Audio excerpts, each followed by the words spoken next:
Only 1% of dark chosen ones can handle these 7 dark dimension powers.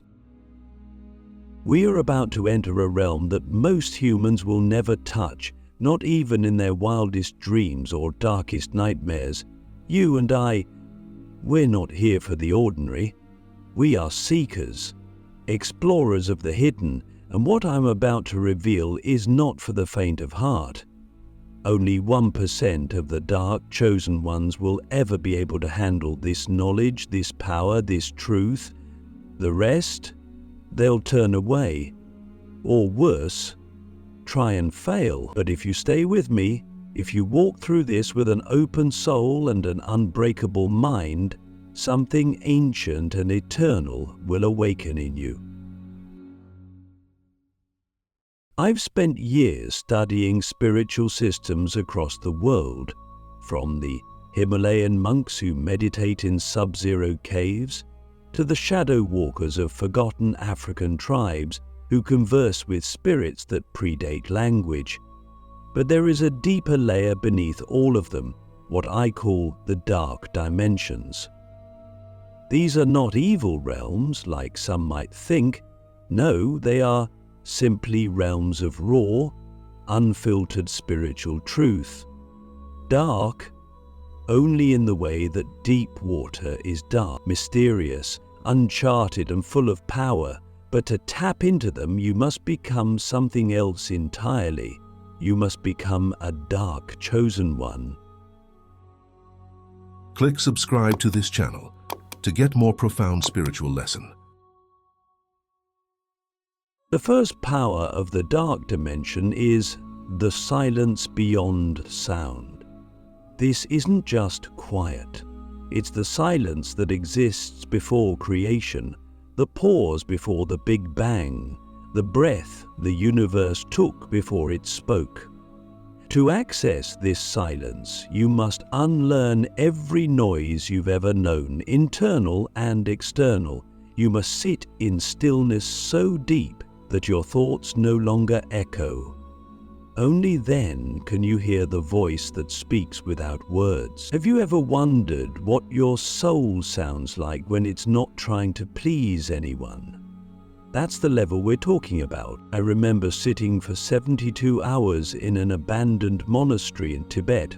No light, no sound, just the cold stone floor and the weight of 1,000 silent monks who had sat before me.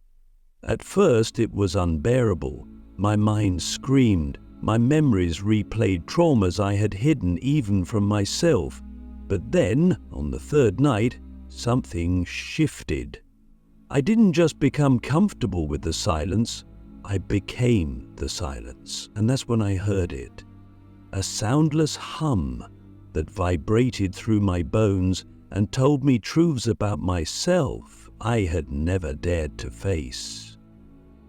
That's the first power. But it comes with pain, loneliness, confusion. Are you willing to sit with yourself long enough to hear the truth hidden beneath your own identity? The second power is the mirror of infinite faces. This is not a metaphor, this is an actual psychic experience that occurs in the dark dimensions. Once you enter the second layer, you begin to see versions of yourself, past lives, possible futures, fractured timelines, and unrealized selves. Some are glorious, some are terrifying, but all are you. And here's where most people fail. They get attached, they see a version of themselves as a warrior or a savior, and they want to become that. Or worse, they see themselves as a murderer, a betrayer, a coward, and they reject it. But the mirror doesn't lie, it only reflects. To master this power, you must integrate all versions of yourself without losing the core. Can you love your darkness without becoming it? That's the question the mirror asks, and it never stops asking. I once saw myself as a tyrant king in an ancient civilization, brilliant, charismatic, but cruel. He ruled with wisdom and fear, and his people both loved and hated him. I realized this energy lived inside me, dormant but present. I had to confront that power, not suppress it. Use its focus, but not its cruelty. That's what integration means. You don't kill the shadow, you give it a higher purpose. The third power is the flame that does not burn. This is the spiritual fire that exists in the void. It is not physical, yet it is real. It burns through illusions, false beliefs, attachments, and ego identities. When you encounter this flame, it will strip you of everything you thought you were. Your name, your roles, your memories, gone in an instant. You will be naked before the universe. And it feels like death, but it's not. It's rebirth. I've guided people into this flame in deep trance states, and I've seen them scream, cry, beg for it to stop. One man saw the face of his dead mother and collapsed. Another relived every lie he'd ever told. But those who endure it, those who walk through the flame without turning back, emerge with something unbreakable: clarity. You stop being a person trying to become something, you become the thing itself. You move from identity to essence, from seeker to source. Here's the truth nobody tells you. Spiritual power doesn't come from light alone. Light only exists because of contrast. The dark dimension is not evil, it is the forge, the crucible, the place where your soul is tested, refined, and made real. And if you ever want to wield true power, not just spiritual fluff, but the kind of power that shakes realities, you must walk through this fire. And now I ask you, deeply, seriously, who are you without your story, without your wounds, your triumphs, your name? If all of it disappeared in a flash of sacred flame, what would remain? The fourth power is the breath of the void. This is the breath that exists between breaths.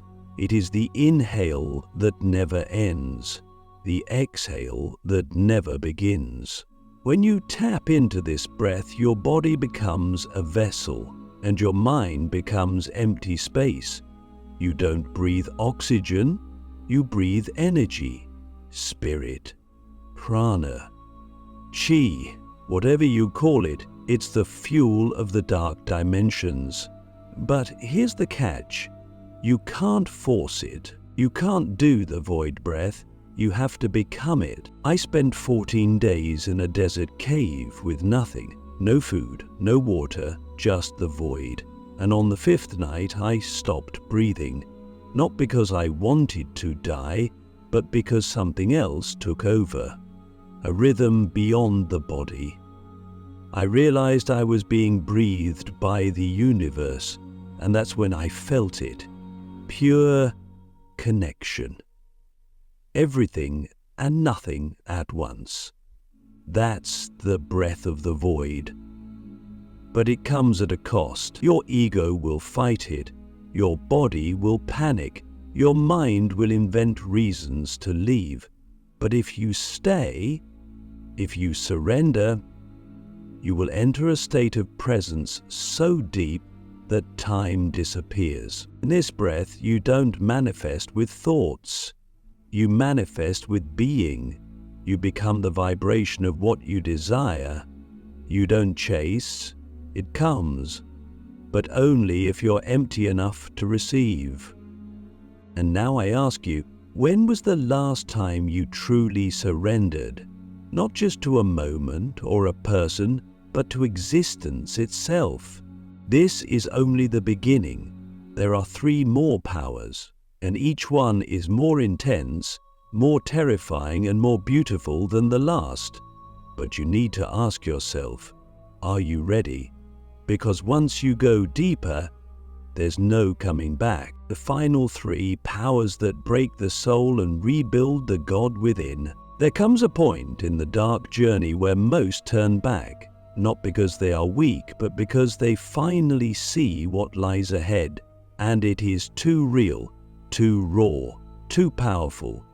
The first 4 powers we've explored tear down the illusions, the masks, the identities. They strip you layer by layer, but the final 3, they do something far more dangerous. They do not destroy you, they rebuild you. They awaken the dormant God within, the part of you that was buried beneath conformity, trauma, fear, and time. These final 3 dark dimension powers are not just tools, they are transformations. Once you touch them, you are no longer human in the way the world defines it. You are something else, something eternal, something terrifyingly free. The 5th power is the gravity of shadows. This is the force of spiritual magnetism, where your darkness becomes a gravitational pull, drawing to you everything that resonates with your deepest truth. But here's the paradox. The stronger your shadow integration, the more power you attract, both light and dark. People will be drawn to you not just because of your energy, but because you reflect back to them the parts of themselves they've been afraid to touch. You become a mirror that cannot lie, and many will hate you for it. Others will worship you, but none will ignore you. To hold this power, you must be willing to stop playing small. You must embrace your shadow, the parts of you that crave dominance, validation, revenge, and transmute them into magnetism, not manipulation. You must become the kind of person who no longer begs for energy, but radiates it. Think about this. When you walk into a room, do people feel your presence before you speak? That's a sign of shadow gravity. But it's not a game, it's a responsibility. The more power you have, the more chaos you can create, intentionally or not. Can you handle being a source of disruption and transformation in others' lives? I've walked into rooms where people started crying without knowing why. I've spoken one sentence and watched people spiral for days, not because I harmed them, but because I activated something in them, something they buried for years. That's the gravity of shadows. You carry your depth like a black hole, and those who are ready will fall into it and find themselves. Those who are not will run. The 6th power is the seal of forgotten names. This is the power of identity erasure, not externally but internally. Every name you've been given, every role you've played, every label society glued to your soul, it all becomes meaningless. You become a being without a fixed identity. You operate from essence, not ego. This is terrifying for most, because we are addicted to knowing who we are, but in truth, our names are prisons, our stories are cages. The moment you let go of your need to be someone, you become everything, you become limitless. This power cannot be accessed through books or teachings. It can only be earned through ego death, real ego death, not the trendy kind people tweet about. I'm talking about the moment where you forget your own name during a meditation so deep you don't even remember you're meditating. I'm talking about the moment where you look in the mirror and don't recognize the face staring back, and instead of panicking, you smile because you realize that face was never yours to begin with. When I touched this power for the first time, I cried for hours, not out of sadness, but out of liberation. I realized I had been wearing masks my entire life, even the spiritual ones, the healer, the guide, the wise one. All masks, all fictions. When they dissolved, I met the real me, a formless, wordless, timeless essence. And from that moment on, I never needed to prove anything again. I simply was. Can you handle the weightlessness of being nothing? That's the test, because only then can you become everything. And finally, the seventh and most sacred power, the throne of the Void King. This is the crown jewel of the dark dimensions. The throne is not a place, it is a state of being.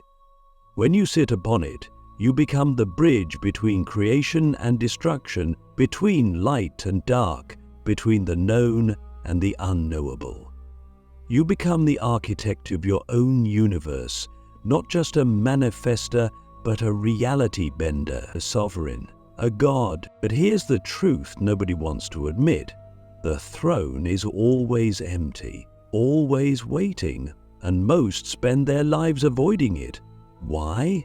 Because the moment you sit on it, you lose the right to blame anyone else for your life. You lose the right to be a victim. You can no longer say, "They did this to me," because now you are the one who does. You choose, you command, you create, and that is terrifying. Neither generative, terrifying. I sat on that throne once, in a lucid trance state inside a cave I found in a remote Philippine jungle. I had fasted for 9 days. I was hallucinating, and yet I was more awake than I had ever been. I saw my entire life laid out like a chessboard. Every move, every mistake, every miracle. And I realized they were all mine. I had written the script. I had cast the actors. I had chosen the pain. And I had chosen the power. That's when I understood the final truth of the dark dimension. There are no saviors coming, no gods to rescue you, no fate controlling you, just you. You are the creator, you are the destroyer, you are the throne and the one who sits upon it. So now I ask you for the final time, are you ready to give up your excuses, your illusions, your masks, and take the throne that's been waiting for you since the beginning of time? Because now the journey isn't about surviving the dark, it's about becoming it, the initiation of the infinite ones. What happens after you awaken the 7 dark dimension powers? Now that you've walked through the fire, touched the flame, sat in the silence, and stood upon the throne, what's next? What happens after you awaken the 7 dark dimension powers? Is there peace? Is there glory? Is there even a you left? These are the questions that ripple through the soul of every chosen one who makes it this far. And the truth is, there is no end. There is no final form. Awakening is not a destination, it's an initiation. You don't become a master, you become a beginning. You don't arrive, you dissolve into the infinite. That's why only 1% can handle this, because the moment you receive the power, it demands something in return. Responsibility. Not the kind the world teaches you. A cosmic responsibility, the burden of knowing, the weight of truth. After awakening all 7 powers, you no longer see the world in duality. Good and evil stop making sense. Right and wrong become too simple. You begin to perceive the web behind the web, the interconnectedness of all things, even the chaos, even the pain. You don't just know that everything happens for a reason, you feel the reason vibrating through your bones. You see people not as individuals, but as fragments of a larger consciousness, each playing their part, each carrying a piece of the divine. And this is where the real challenge begins, because once you see everything, you can no longer hide from anything, especially not from yourself. You begin to live in paradox. You are both the storm and the calm, both the killer and the healer, both the student and the source. Your life becomes a sacred contradiction. You speak with silence, you lead by disappearing, you love without needing, you give without losing, and yet the world around you still operates on rules that no longer bind you. You will walk among those who think you are one of them, but you are not. You are something else now, something ancient, something terrifyingly free, and that freedom will feel like madness if you don't ground it. That's why integration is everything. Integration is the process of weaving your new self back into the old world without losing your soul to it. It's how you carry your throne into the subway, how you hold the void in your heart while paying your bills. It's how you love those who are still asleep without trying to wake them before they're ready. It's how you become a lighthouse, not a preacher, a silent revolution, not a savior, because the moment you try to force your light into someone else's darkness, you stop being light, you become control. And that is the final trap many chosen ones fall into. They awaken and then they try to save. But salvation is a choice, not a command. The true infinite ones, the ones who complete the initiation, don't go around proving their power. They don't wear robes or demand followers. They walk quietly. They listen deeply. They move through the world like whispers in the wind, unnoticed by most, unforgettable to few. They don't seek recognition. They are recognition. When they look at you, you remember who you are. When they speak, your lies unravel. When they touch you, not physically but energetically, you feel the ancient pulse of the dark dimensions calling you home. And perhaps the most profound transformation is this: you stop needing to be anything.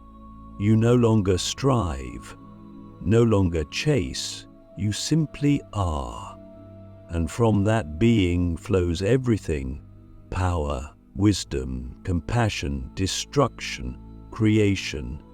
You become a living paradox, empty and full, silent and thunderous, invisible and eternal. So I ask you now, in this final moment, as a mirror, what will you do with this power? Will you bury it?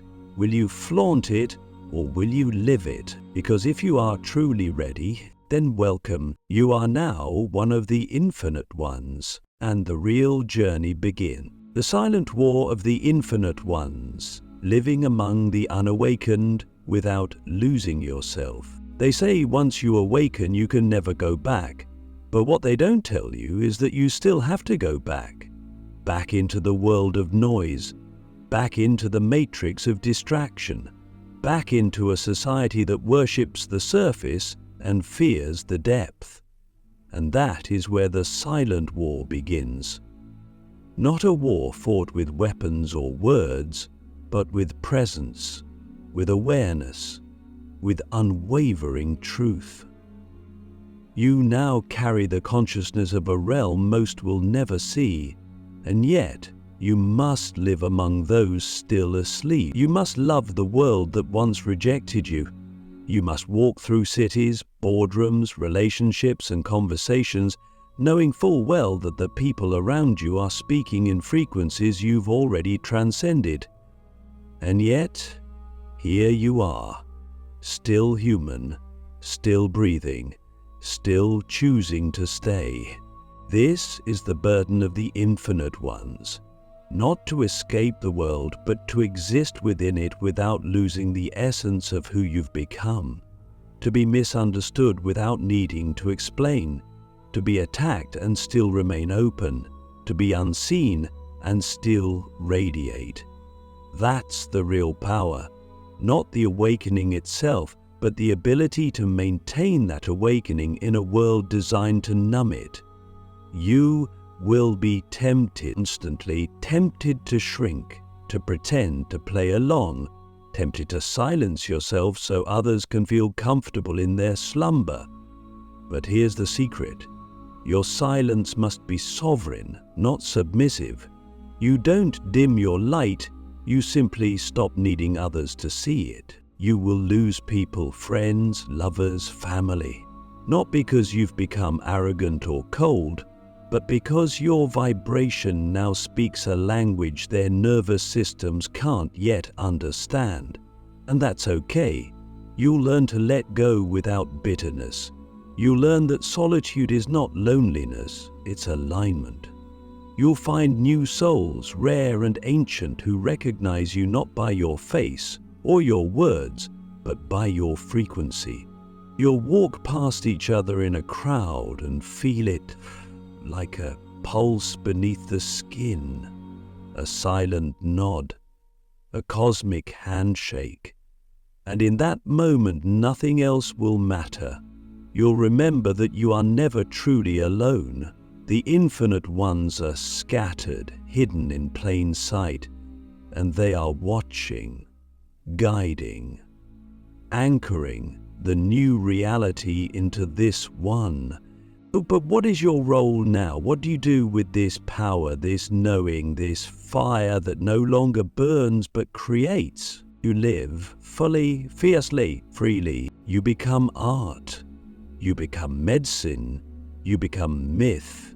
You become the embodiment of the unseen, not through grand gestures, but through your being, the way you breathe in chaos and exhale stillness, the way you look at a stranger and remind them they're divine, the way you speak truth without violence, the way you walk through the world with the quiet confidence of someone who has touched the void and returned with stars in their blood. That's the real mission, to be here, fully present, while holding the memory of there. And someday, someone will come to you, broken, confused, searching, and they'll ask, "How did you become like this?" And you'll smile, not because you have an answer, but because you are the answer. You'll tell them a story, maybe this story, and you'll watch as their eyes widen, as their breath slows, as their soul begins to stir. And in that moment, the cycle continues. Another chosen one wakes up. Another infinite one remembers, and the silent war gains another warrior. So here we are, the end that is not an end, the final door that leads to the beginning. You've crossed the thresholds, touched the powers, sat on the throne. Now the question isn't what happens next. The question is, who will you become when no one is watching? Because that's where the real initiation lies, not in the visions, not in the powers, but in the daily embodiment of what you now know. Will you rise? Will you remain? Will you remember? Because the world desperately needs you. Not your teachings, not your theories. You, fully awake, fully alive, fully present. Welcome to your real life. Welcome to the silent war. Welcome to eternity.